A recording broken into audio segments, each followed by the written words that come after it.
Hi hello guys, இன்னைக்கு நம்ம அழகிய மாயாஜாலங்கள் நிறைந்த கதைகளை தான் கேட்க போறோம். வாங்க வீடியோக்குள்ள போலாம்.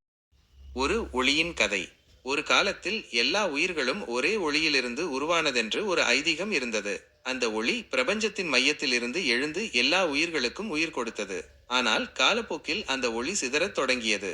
ஒவ்வொரு உயிரினமும் தனக்குள் ஒரு துளி ஒளியை கொண்டிருந்தாலும் அது பலவீனமடையத் தொடங்கியது. அந்த ஒளியின் ஒரு துளி ஒரு சிறுமி மீது விழுந்தது. சிறுமியின் பெயர் அன்னா. அவளுக்கு சாதாரண குழந்தைகளுக்கு இல்லாத ஒரு விசேஷ சக்தி இருந்தது. அவள் தனது உள்ளங்கையில் ஒளியை உருவாக்க முடியும். அந்த ஒளி அவளுக்கு மகிழ்ச்சியையும் சக்தியையும் கொடுத்தது. ஆனால் அந்த ஒளி அன்னாவுக்கு ஒரு பெரிய பொறுப்பையும் கொடுத்தது. சிதறிய ஒளியை மீண்டும் ஒன்று சேர்க்க வேண்டிய பொறுப்பு. இதற்காக அன்னா பல ஆபத்தான பயணங்களை மேற்கொண்டாள். மந்திரவாதிகள், அரக்கர்கள், இயற்கை சக்திகள் என பல எதிரிகளை எதிர்கொண்டாள். ஆனால் அன்னாவின் உள்ளத்தில் இருந்த ஒளி அவளை எப்போதும் வழிநடத்தியது. அன்னாவின் பயணம் அவளை பல இடங்களுக்கு அழைத்துச் சென்றது. அவள் பலவிதமான மக்களை சந்தித்தாள். அவர்களிடம் இருந்து பல பாடங்களை கற்றுக்கொண்டாள். அவளது ஒளி மற்றவர்களின் உள்ளத்திலும் ஒளியை ஏற்றியது. இறுதியில் அன்னா பிரபஞ்சத்தின் மையத்தை அடைந்தாள். அங்கு அவள் சிதறிய ஒளியை ஒன்று சேர்த்து பிரபஞ்சத்திற்கு மீண்டும் ஒளியை கொடுத்தாள். அந்த நாள் முதல் பிரபஞ்சம் மீண்டும் ஒளியால் நிறைந்தது. அன்னா ஒளியின் ராணி என்று அழைக்கப்பட்டாள். கதை சொல்லும் செய்தி: ஒவ்வொருவரும் தனித்துவமானவர்கள். ஒவ்வொருவரும் இந்த உலகிற்கு ஒளி கொண்டு வர முடியும். நாம் நம் உள்ளத்தில் இருக்கும் ஒளியை கண்டுபிடித்து அதை மற்றவர்களுடன் பகிர்ந்து கொள்ள வேண்டும். ஒரு மாயாஜால உலகின் அழகிய கதை. மறைக்கப்பட்ட இராச்சியம். ஒரு காலத்தில் மேகங்கள் தொடும் உயரத்தில் மிகப்பெரிய மலைகளுக்கு நடுவே ஒரு மாயாஜால இராச்சியம் இருந்தது. அந்த இராச்சியம் எப்போதும் வண்ணமயமான பூக்களால் நிரம்பியிருக்கும். மரங்கள் வானவில் நிறங்களில் மின்னும். ஆறுகள் பால் போல் வெள்ளியாக ஓடும். அந்த இராச்சியத்தை ஆண்டது ராணி அலமேலு. அவர் மிகவும் அழகானவர். அவரது கண்கள் 2 கருப்பு மாணிக்கங்கள் போல ஒளிர்ந்தன. அவரது கூந்தல் கருநீல நிறத்தில் நீண்ட நீளமாக இருந்தது. ராணி அலமேலு மிகவும் நல்ல உள்ளம் கொண்டவர். அவர் தனது ராச்சிய மக்களை மிகவும் நேசித்தார். மாயாஜால புத்தகம். ராணி அலமேலுக்கு ஒரு மாயாஜால புத்தகம் இருந்தது. அந்த புத்தகத்தில் உலகின் அனைத்து மொழிகளும் எழுதப்பட்டிருந்தன. அந்த புத்தகத்தை படிப்பதன் மூலம் ராணி அலமேலு எந்த மொழியையும் பேச முடியும். அவர் பல நாடுகளுக்கு பயணித்து பல மக்களை சந்தித்தார். அவர்களுடன் நட்பு கொண்டார். ஒரு மர்மமான நிகழ்வு. ஒரு நாள் இராச்சியத்தில் ஒரு மர்மமான நிகழ்வு நடந்தது. ராச்சியத்தின் அனைத்து மரங்களும் திடீரென்று காய்ந்து போயின. பூக்கள் வாடி போயின. ஆறுகள் வறண்டு போயின. ராச்சியம் முழுவதும் இருள் சூழ்ந்தது. ராணி அலமேலு மிகவும் வருத்தப்பட்டார்.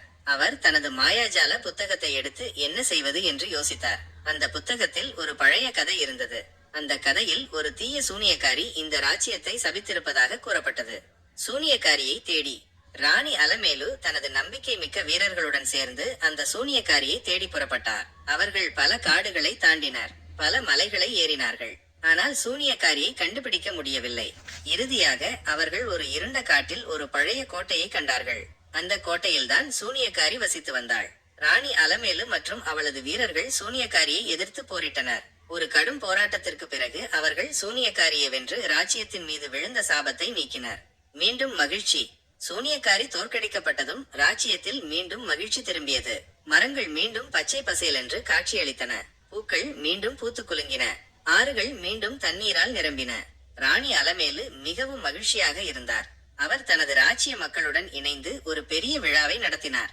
அந்த விழாவில் அனைவரும் மகிழ்ச்சியாக நடனமாடி பாடி கொண்டாடினர். ஒரு புதிய தொடக்கம். அந்த நாளிலிருந்து ராணி அலமேலு மற்றும் அவளது ராச்சியம் மிகவும் மகிழ்ச்சியாக வாழ்ந்தனர். அவர்கள் எப்போதும் ஒருவருக்கொருவர் உதவி செய்து கொண்டனர். அவர்கள் ஒரு நல்ல குடும்பம் போல வாழ்ந்தனர். இந்த கதை உங்களுக்கு பிடித்திருந்தால் கீழே உள்ள கேள்விகளுக்கு பதிலளிக்கவும். ராணி அலமேலு எந்த ராச்சியத்தை ஆண்டாள்? ராணி அலமேலுவிடம் என்ன சிறப்பு திறமை இருந்தது? ராச்சியத்தில் என்ன மர்மமான நிகழ்வு நடந்தது? ராணி எப்படி கண்டுபிடித்தாள்? இறுதியில் என்ன நடந்தது? அற்புதமான கற்பனை கதை. மந்திரம், காதல், நட்பு, குடும்பம். ஒரு மாய உலகில் ஒரு அழகான மாயாஜால நகரில் வாழ்கிறாள் அனிதா. அந்த நகரில் மந்திரங்கள் எல்லா இடங்களிலும் பரவி இருக்கும். வீடுகள் வானவில் நிறங்களில் ஒளிரும். மரங்கள் பழங்களை தானாகவே தரும். விலங்குகள் மனிதர்களுடன் பேசும். அனிதாவிற்கு ஒரு சிறப்பு திறமை இருந்தது. அவள் கனவு காணும்போது அவளது கனவுகள் உண்மையாக மாறிவிடும். ஒரு நாள் அவள் கனவில் ஒரு அழகான காடு தோன்றியது. அந்த காட்டில் ஒரு மர்மமான மிருகம் இருந்தது. அனிதா அதை காப்பாற்ற வேண்டும் என்று விரும்பினாள். அடுத்த நாள் காலை அனிதா எழுந்து பார்த்தபோது அவளது கனவு உண்மையாகி இருந்தது.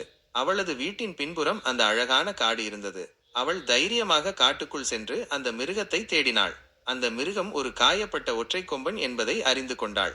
அனிதா தன் நண்பர்கள் அருண் மற்றும் அஞ்சலி ஆகியோரிடம் உதவி கேட்டாள். மூவரும் சேர்ந்து ஒற்றை கொம்பனுக்கு மருந்து கொடுத்து அதன் காயத்தை சிகிச்சை செய்தனர். ஒற்றை கொம்பன் குணமடைந்த பிறகு அவர்களுக்கு நன்றி தெரிவித்து ஒரு மாயாஜால பரிசை கொடுத்தது. அந்த பரிசு மூலம் அவர்கள் எங்கும் எப்போதும் பயணிக்க முடியும். அவர்கள் பல நாடுகளை சுற்றி பார்த்தனர். பலவிதமான மக்களை சந்தித்தனர். அவர்களது நட்பு மேலும் வலுவடைந்தது. அவர்கள் தங்கள் பயணத்தில் பல மந்திரங்களை கற்றுக்கொண்டனர். அவர்கள் கற்றுக்கொண்ட மந்திரங்களை பயன்படுத்தி பலருக்கு உதவி செய்தனர். ஒரு நாள் அவர்கள் தங்கள் நகரத்திற்கு திரும்பினார்கள். அவர்கள் தங்கள் நகரம் ஆபத்தில் இருப்பதை அறிந்து கொண்டனர். ஒரு தீய மந்திரவாதி நகரத்தை அழிக்க திட்டமிட்டு கொண்டிருந்தான். அனிதா மற்றும் அவளது நண்பர்கள் தங்கள் கற்றுக்கொண்ட மந்திரங்களை பயன்படுத்தி தீய மந்திரவாதியை எதிர்த்தனர். ஒரு கடும் போராட்டத்திற்கு பிறகு அவர்கள் தீய மந்திரவாதியை வென்று நகரை காப்பாற்றினர்.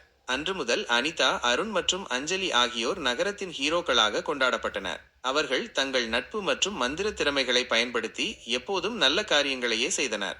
இந்த கதை உங்களுக்கு பிடித்திருந்தால் அற்புதமான மாயாஜால உலகம். ஒரு அழகிய மாயாஜால நகரத்தில் ஒரு திறமையான இளம் மந்திரவாதி அனிதா வாழ்ந்தாள். அவளது கண்கள் 2 கருப்பு மாணிக்கங்கள் போல ஒளிர்ந்தன. அவளது கூந்தல் கருநீல நிறத்தில் நீண்ட நீளமாக இருந்தது. அனிதா மிகவும் நல்ல உள்ளம் கொண்டவள். அவள் எப்போதும் மற்றவர்களுக்கு உதவ தயாராக இருந்தாள். ஒரு நாள் அனிதா ஒரு மர்மமான புத்தகத்தை கண்டெடுத்தாள். அந்த புத்தகம் மிகவும் பழமையானது. அதன் பக்கங்கள் பழுப்பு நிறமாக மாறியிருந்தன. அனிதா அந்த புத்தகத்தை திறந்தபோது ஒரு மாயாஜால உலகம் அவளுக்கு முன்னால் தோன்றியது. அந்த உலகத்தில் மரங்கள் வானவில் நிறங்களில் ஒளிர்ந்தன. பூக்கள் இனிமையான மனத்தை வீசின. பறவைகள் அழகான இசையை பாடின. அனிதா அந்த உலகத்தில் சுற்றித் திரிந்தாள். அங்கு அவள் பல மாயாஜால உயிரினங்களை சந்தித்தாள். ஒரு பேசும் குரங்கு, ஒரு பறக்கும் குதிரை மற்றும் ஒரு மாயாஜால டிராகன். அந்த மாயாஜால உலகத்தில் ஒரு தீய மந்திரவாதி மார்கஸ் இருந்தான். அவன் அந்த உலகத்தை அழிக்க திட்டமிட்டுக் கொண்டிருந்தான். அனிதா அவனை தடுக்க வேண்டும் என்று முடிவு செய்தாள். அனிதா மார்கஸை எதிர்த்து போரிட்டாள். அவர்கள் இடையே ஒரு கடும் போராட்டம் நடந்தது. இறுதியில் அனிதா தன் திறமையை பயன்படுத்தி மார்கஸை தோற்கடித்தாள். அந்த மாயாஜால உலகம் காப்பாற்றப்பட்டது. அனிதா தன் மாயாஜால புத்தகத்தை மூடினாள். அவள் மீண்டும் தன் நகருக்கு திரும்பினாள். அவள் தன் கற்றறிந்த மந்திரங்களை பயன்படுத்தி தன் நகருக்கு உதவி செய்தாள். அவள் எப்போதும் நல்ல காரியங்களையே செய்தாள். இந்த கதை உங்களுக்கு பிடித்திருந்தால் கீழே உள்ள கேள்விகளுக்கு பதிலளிக்கவும். அனிதா என்ன கண்டுபிடித்தாள்? அந்த புத்தகம் என்ன செய்தது?